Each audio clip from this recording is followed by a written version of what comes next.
Last lecture में हमने देखा था juice law of heating, H=I²RT, जिसमें H हीट को रिप्रेजेंट कर रहा है और I electric current, R resistance और T टाइम को। इट मीन्स अगर किसी भी कंडक्टर में इलेक्ट्रिक करंट फ्लो होता है तो उसमें हीट जनरेट होती है और ये हीट इलेक्ट्रिक करंट, रेजिस्टेंस और टाइम इन 3 फिजिकल क्वांटिटीज पे डिपेंड करता है। और इसकी डिपेंडेंसी को भी हमने देखा था कि H is directly proportional to I²। It means किसी कंडक्टर में इलेक्ट्रिक करंट ज़्यादा से ज़्यादा फ्लो होता है तो उतनी ही हीट प्रोड्यूस होगी। और इसके पीछे का रीज़न ये है कि हर किसी कंडक्टर के पास अपने इलेक्ट्रॉन्स होते हैं। जब इलेक्ट्रिक करंट फ्लो होती है तो जनरली इलेक्ट्रॉन्स फ्लो होता है। तो किसी कंडक्टर में जब इलेक्ट्रिक करंट फ्लो होता है तो इन इलेक्ट्रॉन्स के बीच कॉलिजन्स होता है और कॉलिजन होने की वजह से हीट जनरेट होती है। तो जितनी ज़्यादा करंट फ्लो होगी किसी कंडक्टर में उतनी ही हीट जनरेट होगी। दूसरा, H is directly proportional to R, means हर किसी कंडक्टर का अपने एक इंटरनली रेजिस्टेंस होता है। और रेजिस्टेंस क्या होता है? रेजिस्टेंस किसी भी कंडक्टर की एक प्रॉपर्टीज है जो कि इलेक्ट्रिक करंट को अपोज करती है। डिफरेंट मटेरियल्स का अपना एक डिफरेंट रेजिस्टेंस होता है।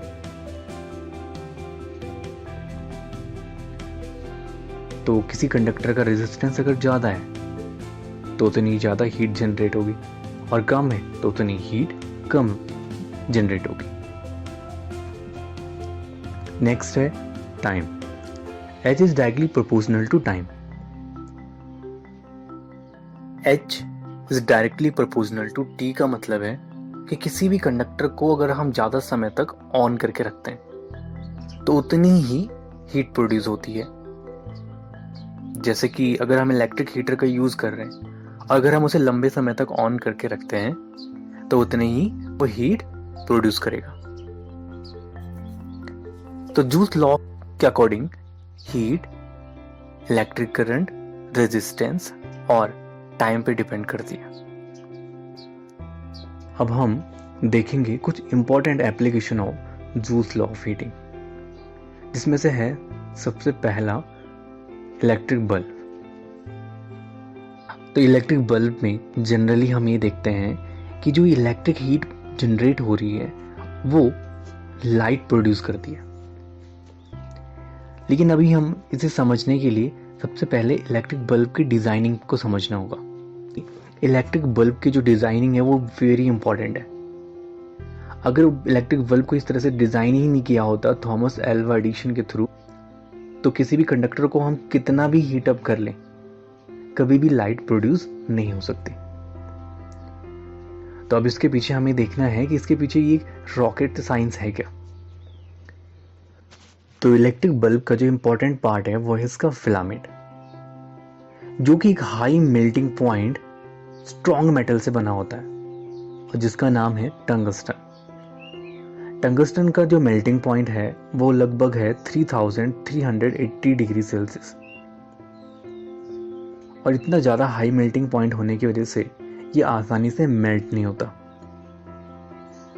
और ये काफ़ी स्ट्रॉन्ग मेटल भी माना जाता है। तो जैसे ही इस फिलामेंट में इलेक्ट्रिक करंट फ्लो होती है तो हीट जनरेट होती है और हीट जनरेट होने की वजह से ये काफ़ी हॉट हो जाता है और लाइट एमिट करता है। इलेक्ट्रिक बल्ब के इनसाइड में इनएक्टिव नाइट्रोजन और आर्गन गैसेस फिल्ड होती हैं और ये गैसेस इसमें इसलिए फिल्ड की जाती हैं क्योंकि ये फिलामेंट की लाइफ को बढ़ा देती हैं। ये गैसेस इनएक्टिव केमिकल गैसेस हैं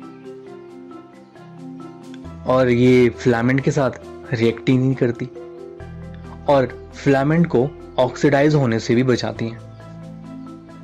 और जब फिलामेंट ऑक्सीडाइज ही नहीं होगा तो ये काफ़ी लंबे समय तक रह सकता है। और यही रीज़न है कि इनएक्टिव नाइट्रोजन गैस और आर्गन गैस बल्ब के अंदर फील्ड की जाती है। और इस तरह से अगर हम जूल्स लॉ के अकॉर्डिंग देखें कि अगर इलेक्ट्रिक करंट ज़्यादा से ज़्यादा बढ़ाया जाए तो ये फिलामेंट ज़्यादा हॉट होगा, और जब ज़्यादा हॉट होगा तो ज़्यादा हीट जनरेट करेगा, और जब ज़्यादा हीट जनरेट करेगा तो उतनी ही लाइट रेडिएट करेगा, और जितने लंबे समय तक बल्ब ऑन रहेगा उतनी लंबे समय तक लाइट एमिट करता रहेगा। तो आप इसे समझ सकते हो कि कैसे इलेक्ट्रिक बल्ब जूल्स लॉ पे बेस्ड है। और एक दूसरा इलेक्ट्रॉनिक डिवाइस इलेक्ट्रिक फ्यूज से आप फैमिलियर हैं। कई बार आपने सुना होगा कि फ्यूज उड़ गया और फ्यूज लगा है कि नहीं लगा है।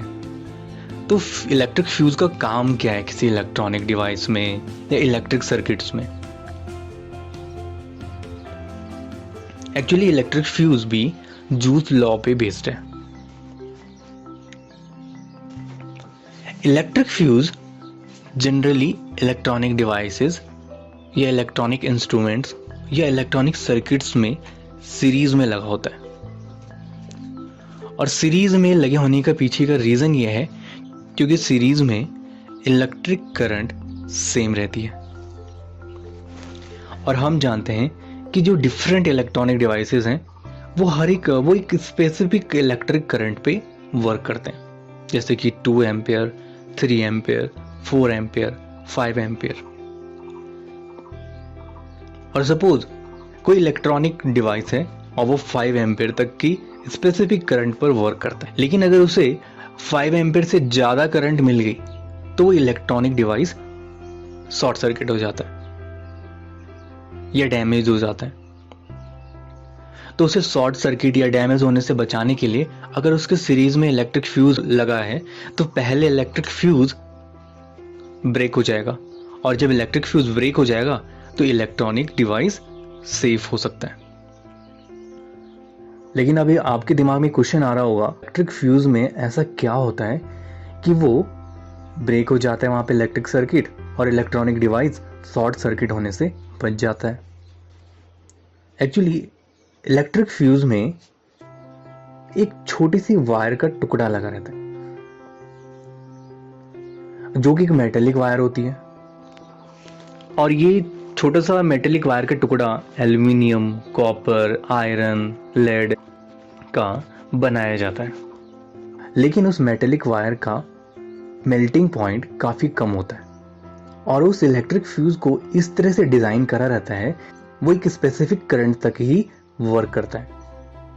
अगर उस स्पेसिफिक करंट से ज़्यादा करंट उससे पास होती है तो इलेक्ट्रिक फ्यूज में लगी वायर का टेम्परेचर इंक्रीज होने लगता है, और जैसे टेम्परेचर इंक्रीज होता है तो वो वायर मेल्ट हो जाती है, और जैसे ही वायर मेल्ट होती है तो वहाँ पर इलेक्ट्रिक सर्किट ब्रेक हो जाता है और इलेक्ट्रॉनिक डिवाइस शॉर्ट सर्किट होने से बच जाता है।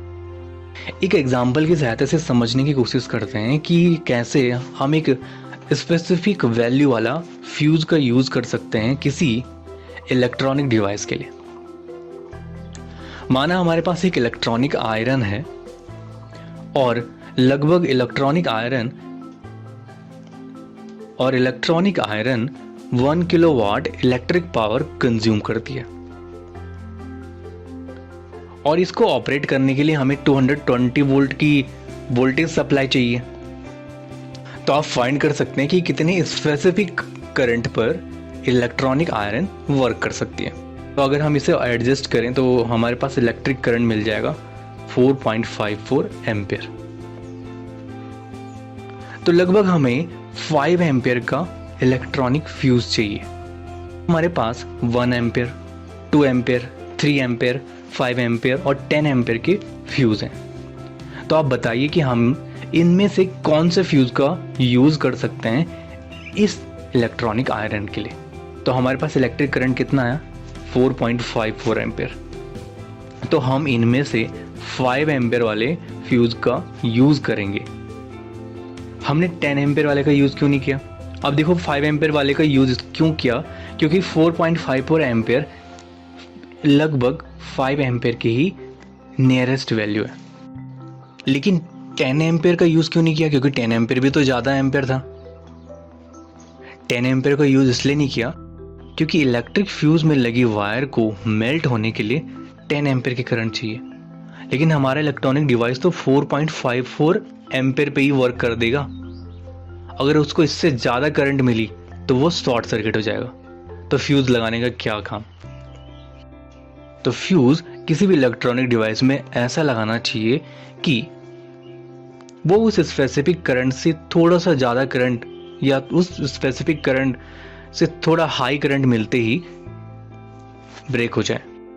तो इस प्रॉब्लम की सहायता से आपने समझ लिया होगा कि हमें किस तरह से इलेक्ट्रॉनिक डिवाइस को शॉर्ट सर्किट से बचाने के लिए इलेक्ट्रिक फ्यूज़ का यूज़ करना